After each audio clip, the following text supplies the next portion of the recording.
بسم اللہ الرحمن الرحیم۔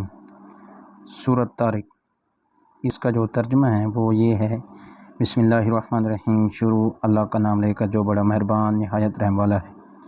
آسمان اور رات کے وقت آنے کی قسم، اور تم کو کیا معلوم کہ رات کے وقت آنے والا کیا ہے؟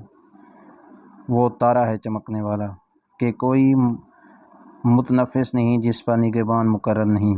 تو انسان کو دیکھنا چاہیے کہ وہ کس چیز سے پیدا ہوا ہے۔ وہ اچھلتے ہوئے پانی سے پیدا ہوا ہے جو پیٹھ اور سینے کے بیچ میں سے نکلتا ہے۔ بے شک اللہ اس کو پھر پیدا کرنے پر قادر ہے۔ جس دن دلوں کے بھید جانچے جائیں گے تو انسان کی کچھ پیش نہ چل سکے گی اور نہ کوئی اس کا مددگار ہوگا۔ آسمان کی قسم جو مینہ برساتا ہے، اور زمین کی قسم جو پھٹ جاتی ہے، کہ یہ کلام حق و باطل سے جدا کرنے والا ہے اور بیہودہ بات نہیں۔